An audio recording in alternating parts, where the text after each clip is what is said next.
afternoon, magandang tanghali sa ating mga kababayang magsasaka dyan. Narito na naman ang inyong programang magbibigay hatid sa inyo ng kaalaman at impormasyon tungkol sa agrikultura. Makakasama nyo ngayong umaga ay ngayong tanghali, Charles Limon. Ayan.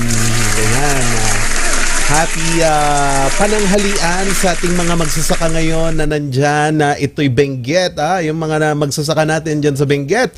Dito din ho sa iba't ibang parte ng northern, especially dyan ho sa Pangasinan, La Union, Tarlac at iba't iba pang panig ng mundo na nanonood ngayong tanghaling ito. Magandang tanghali sa inyong lahat. Kumusta naman ang inyong pananghalian? Naway masarap ang inyong kinakain at habang kumakain kayo isabay nyo na rin ang panonood dito sa ating programang I Agree. Ayan. Alright, kumusta na ba yung mga magsasaka natin dyan? Kumusta yung kanilang mga pananim? Nasira ba ng bagyong Betty? Ako dyan sa La Union ho parang panaka-naka yung ulan. Pero dito sa Cordillera, especially dito ho sa Burgos, La Union, dyan ho sa Bugyas, Benguet, ewan ko lang kasi malalakas yung pag-uulan Ating alamin muna yung ating lagay ng panahon ngayong araw na ito. Nasaan na ba si bagyong Betty? Kasi patuloy ho tayong nakakaramdam nitong pabugso-bugsong ulan. Pahapyawan lang po natin as of 11 a.m. According to DOST Pagasa, huling namataan ang mata ng bagyong si Betty sa layong 375 kilometers east ng Itbayat, Batanes. Taglay pa rin ho ni bagyong Betty ang lakas na 120 kilometers per hour at pabugso-bugsong hangin na 150 kilometers per hour, especially near the center. So ngayon ho, signal number 1 na lang ang northeastern portion ng Isabela at Apayao, buong probinsya pa ng Apayao, Cagayan, including Babuyan Islands. So ayan ho yung mga nakataas na lang sa signal number 1. Wala na ho tayong signal number 2. Ayan. Meron pa pala. Oo, yan. So sorry po, nagkamali ako. Ang signal number 2 lang natin is si Batanes. Yun na lang. So palakpakan naman natin at gumaganda na din yung panahon.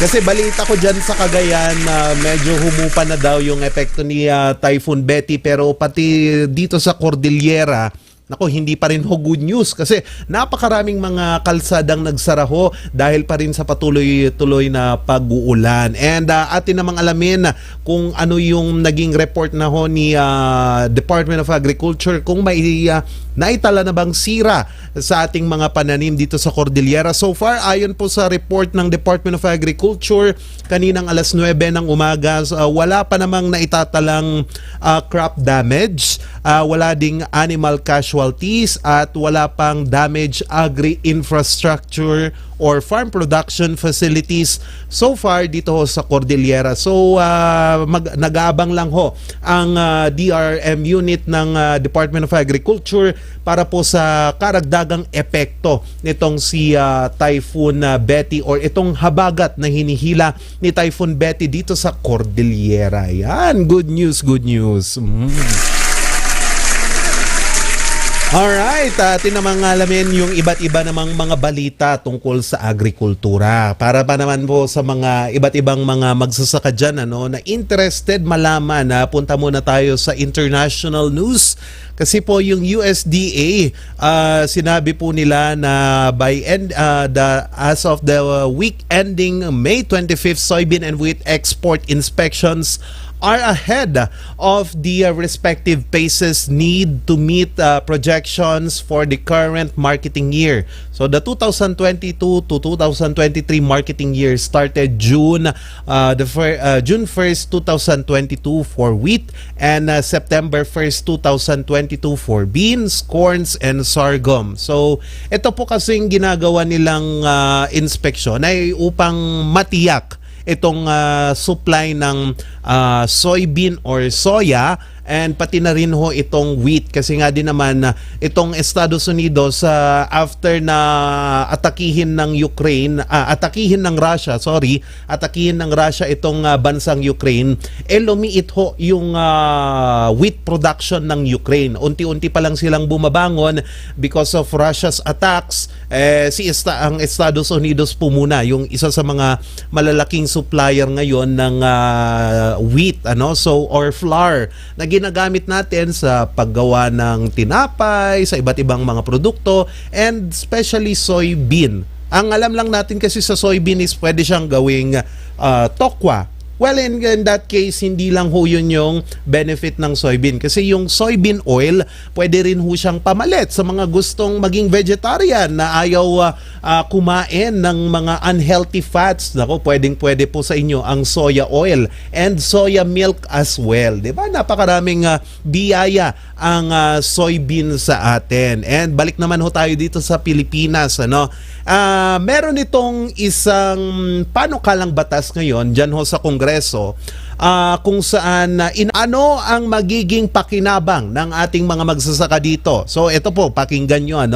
So the bill mandates that the AIS will classify farmers, fish breeders, and fisher folks under certain criteria and record crop harvest volumes and forecasts. The data would also be integrated with the Department of Agriculture's existing system. So ito po ay parang isang mapping, or mapping siya ng mga magsasaka, mangingisda, at kung mga breeder, yung mga nagpaparami ng baboy, baka, kambing dito ho sa Pilipinas, para nga din naman mabigyan tayo ng bigger picture ng sektor ng agrikultura sa Pilipinas. Kasi isa ngayon ho, isa sa mga malalaking problema yung data projection and kung gaano karami yung mga magsasaka. Although sinabi kahapon ni Sir Jonathan Lianes, itong information officer ho ng Department of Agriculture, Cordillera,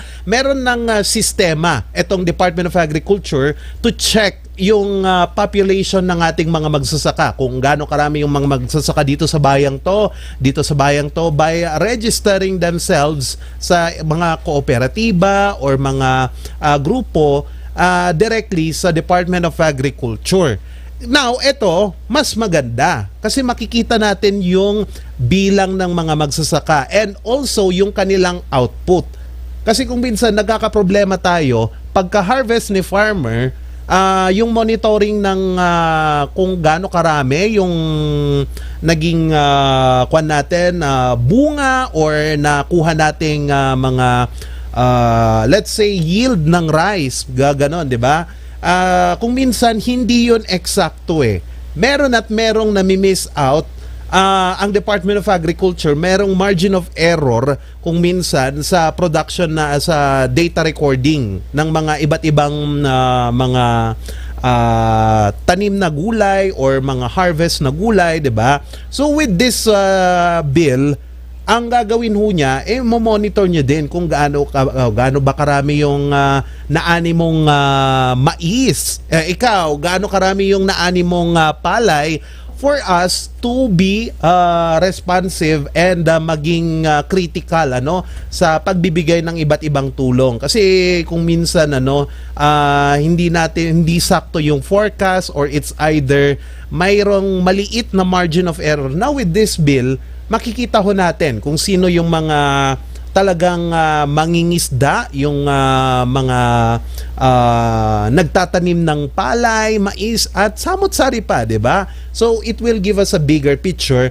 And also ito pong nasabing bill na ito mandates all cities and towns to encourage and facilitate the registration of all farmers, fisher folks. So ayan na nga, medyo ginagawa na natin itong part ng registration, but in terms of monitoring, doon lang tayo medyo mayroong margin of error, So siguro with this one mapapalakas pa yung kanilang yung monitoring ni Department of Agriculture sa iba't ibang outputs ng mga farmers, and para naman mabigyan o bakit kakaunti yung naging output nitong magsasakang to compared doon sa kabilang bayan na ang rami-raming output.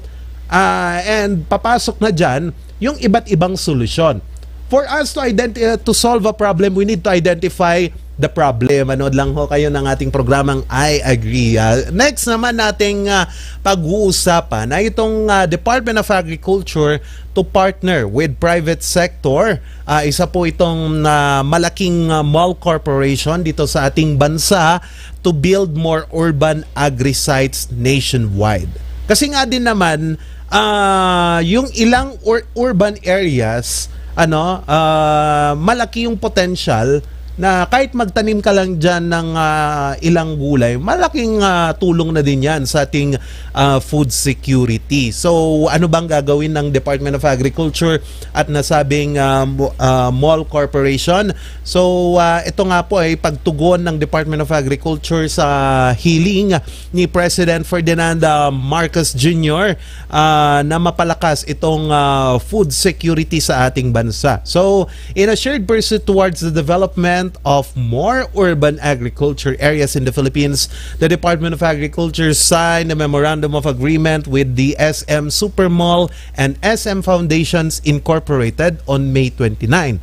So dito sa nasabing kasunduan na to, through its national urban and peri-urban agriculture programs or NUPAP, ito yung programa ng Department of Agriculture, NUPAP, shall provide agricultural inputs, capacity building activities, and informative materials and trainings that are necessary for the maintenance, compliance to existing regulations, and continuity of the identified project site. So, makikipagtulungan po ang pamahalaan para po sa pagpapalakas ng urban gardening dito sa bansa. Kasi nga din naman, lalo na nung pandemic, napakarami yung mga naging urban farmers despite na wala silang kaalaman sa agrikultura, pinasok pa rin nila. Kasi nga, nangangailangan sila. So, ito yung magandang solusyon din para sa mga gustong maging plantito at plantita.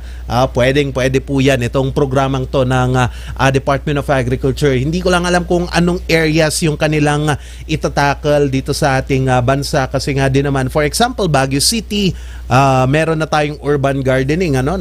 Napayaman natin yung ating urban gardening dyan din sa La Trinidad. Talagang agricultural municipality ang La Trinidad at Samut-Sari pa. Well, it's a good move for Department of Agriculture para po sa food security ng ating bansa. Kahit saan pwedeng magtanim, 'di ba? Basta masipag ka. Sige, mamaya, speaking of kasipagan, atin namang alamin ang sikreto ng isang magsasakang masipag at pinalaki ang kanyang farm dito sa Baguio City. Kasi alam nyo ba, meron siyang isang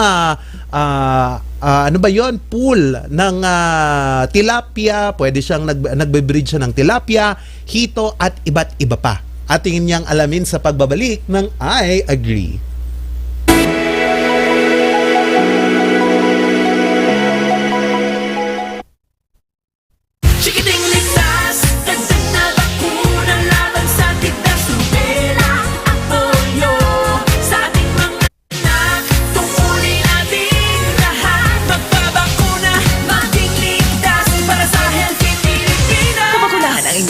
Kontra rubella, tigdas at polio sa May 1 to 31. May dagdag na vitamin A supplementation pa. Alamin ang schedule sa pinakamalapit na health center. Magpapakuna na para sa Healthy Pilipinas. Paalala mula sa DOH. Angry Player and Biscuit.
Oras po natin, alas 12:53 na ng tanghali. Nagbabalik po ang ating programa, I Agree. Ayan. At ngayong tanghaling po ito, atin pong makakasama ang isang farmer. Magsasaka ho dito sa Baguio City kung saan he practices integrated farming. Ano nga ba tong integrated farming? Medyo curious ako. Kayo din ba? Kinig ko naman kasi sir na kayo ho ay nagpa-practice ng integrated farming. Para ho sa ating mga manonood, pwede nyo po bang paki-explain sa amin ano ho itong integrated farming na to? Hello, sir? Hello sir. Ayan. Malinaw ba sir? Okay, sir. Ayan, can you explain to us po itong integrated farming po para sa ating mga manonood? Ano po ito sir?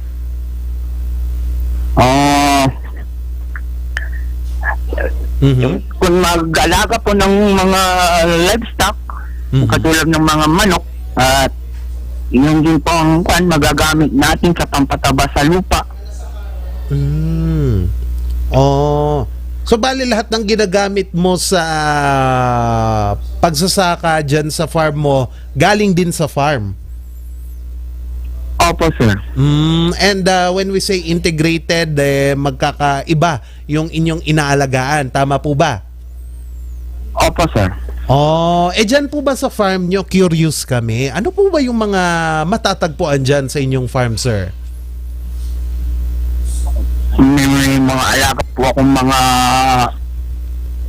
fish, tilapia, hito, may manok, may itik din po.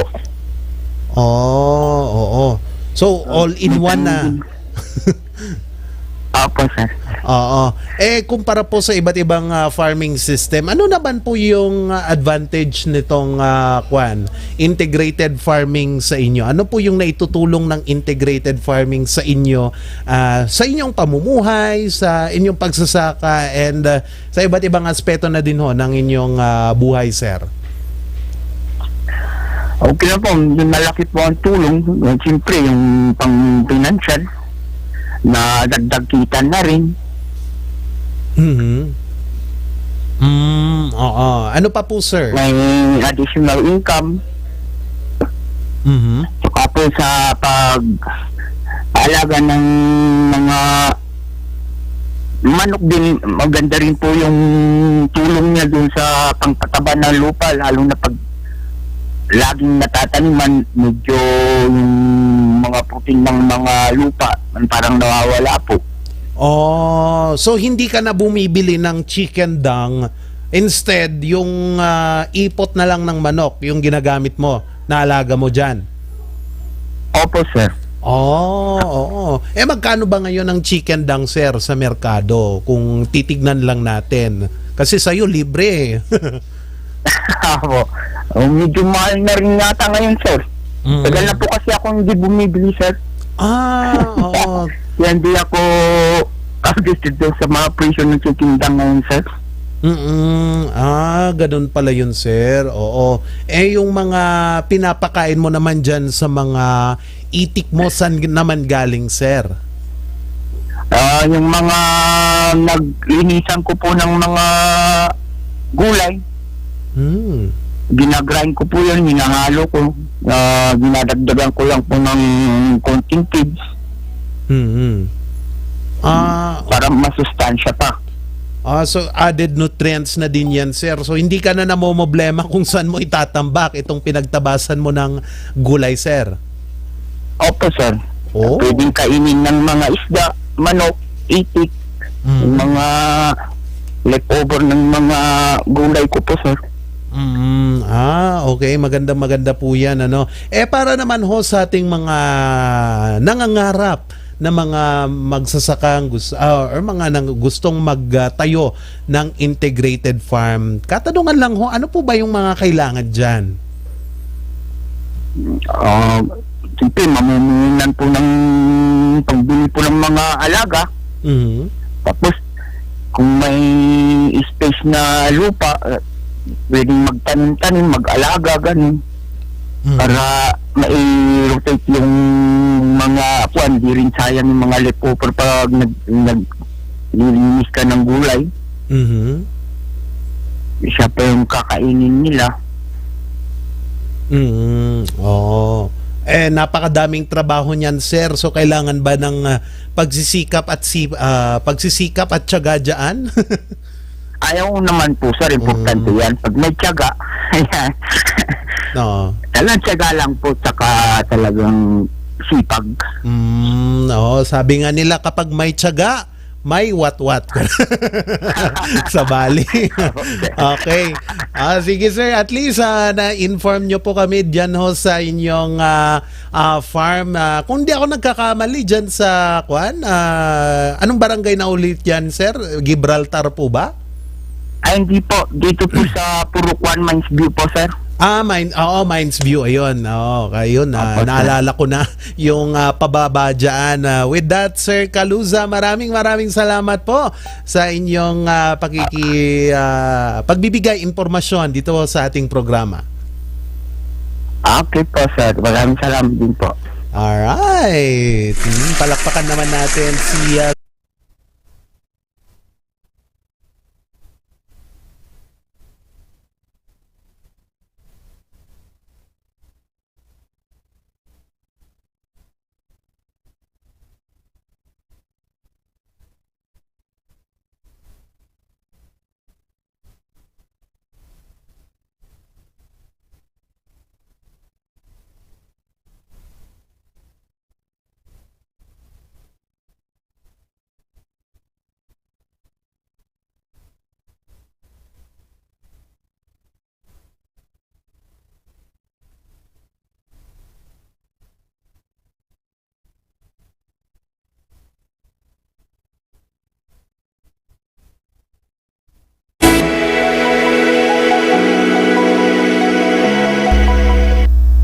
Ayan, nagbabalik ang ating programang I Agree. Oras na po natin, 1:02. Yun, 1:02 p.m. Ayan, okay. Hey, I like your attitude. And also atin namang alamin ngayon yung ating segment na Agree Ka Ba? Ito yung mga pinaka inaabangan ng iba nating mga viewers ngayong umaga. Kasi dito ko ibinabahagi yung iba't ibang mga impormasyon or different facts na pwede pala sa sektor ng ating agrikultura. Atin ang alamin yan sa Agree Ka Ba? So, half of habitable land on Earth is used for farming. So, kalahati po ng mga lupang pwedeng tirhan ay nakalaan ho para sa pagsasaka. Ito nga din yung isa sa mga problema natin kung minsan. Kasi especially yung ilang mga hindi ko naman sasabihin that agriculture is bad, but agriculture is kailangan natin sa ating pamumuhay. And sadly, meron yung ibang forest areas na clinic-clear natin just to make way for agriculture. But now, maraming mga ways para po makapagtanim tayo kahit nasa gitna ng kagubatan. Imagine yung isang coffee farm nasa kalagitnaan po ng forest dyan ho sa Brazil. Kasi nga din naman, mas maganda daw pala kapag shaded area yung pinagtutubuan nitong kape. Mga guidance for us to take care of nature while still farming. Kasi marami namang paraan yan Hindi mo naman kailangang sirain ang lupa or ang kagubatan para makapagtanim. Kasi maraming mga ini-introduce na mga paraan like yung upland farming. Yung maraming mga models. If you want to be educated, please magpunta tayo sa iba't ibang department, sa mga opisina ng Department of Agriculture para po maliwanagan tayo kung ano yung mas magandang paraan para po makapagtanim tayo. So, almost half of world's habitable land used for farming, with more than 3/4 of this is used for livestock production. If we look at all the land used for grazing or to grow crops for animal, yung mga pakain para sa mga alagang hayop, land use for livestock accounts about 77% of total farming land use. So pinakamarami palang umuokupa sa ating mga agriculture land is for ito pong pagpapastol, lalo na yung mga kambing, baka at iba't iba pang mga alagang hayop, ano. So we're starting to change itong paraan natin ng pagtatanim, and it's good naman, ano. Maraming kagaya nga ng sinabi ko, yung vertical farming, aquaponics, at marami pang iba, 'di ba? Pwede ka namang makapagtanim ng hindi nasisira ang kalikasan, 'di ba? Alright, it's a good to know that half of the habitable land dito sa buong mundo ay nakalaan para sa pagtatanim. And second, over 30% of all food grown is never eaten. No? Really? 30%? Napakalaki naman nito, no? So, did you know that 1 in 8 people in the United States are food insecure, yet more than 30% of food grown is wasted and never consumed, and of the food the richest American homes, about 25% of it is thrown away. Kasi nga din naman, nakita ko to sa iba't ibang mga iba't ibang documentaries din. Meron kasing policy yung iba't ibang grocery store na kahit hindi pa expired, tinatapon na nila. Kasi they need to clear their inventory. Oo. Meron yung mga ganyan na pangyayari to make room for the new products. Kasi yan din yung isa sa mga problema kung minsan, yung kapag manufactured yung mga produkto. Kung minsan meron yung mga label na masisira na, or kahit lang yung iniwan na mag-isa sa shelf na saging, kung minsan hindi nila kinukuha yon. Kasi kung minsan yung mindset ng tao, hindi nila kinuha yan kasi masama yan, or may damage yan pa rin. Kasi behind dun sa mga pinagtabasan, meron pa rin yung masasabi nilang good quality. Which is ito yung mga pinagtabasan ng repolyo, pinagtabasan ng broccoli, pwede pa pala, no? So we need to conserve or look etong ating kinakain and pre-produce, kasi kung minsan nakakalungkot to na yung pinaghirapan ng ating mga magsasaka ay naitatapon lang sa wala, 'di ba? So kailangan lang nating palitan ang ating mentality at kunin or kumain lang ng kailangan natin or yung sapat sa atin. Kung minsan kapag buffet, pag samji, napakaraming mga kinukuha. Pero kapag puno na yung tiyan, kumusta naman yung iba pong kinuha yung pagkain? Hindi porket marami kayong pera na pambili ng samji, mga ganyan. For some, hindi ko na sinasabing lahat. Oo. Kuha na lang kayo ng kuha. Isipin nyo din ho na pinaghirapan din ho yan ng ating mga magsasaka, and our food needs to be respected din. Respetuhin natin yung pagkain, kasi kung minsan we're taking it for granted na meron tayong sobra-sobrang pagkain habang yung iba nagugutom. So let's change our mindset, mga ka-agri, para naman ang ating mga pinaghirapan ng ating mga magsasaka ay hindi mapunta sa wala. Alright, yan ang aking ibinahagi ngayon sa ating segment na Agri ka ba? Mga ganon. Okay, sige. At yan na naman ho ang ating naging talakayan ngayong tanghaling ito ng araw ng Miyerkules. Bukas magkita-kita tayo ulit sa ating programang I Agree. Nakasama niyo po Charles Limon. Magandang tanghali.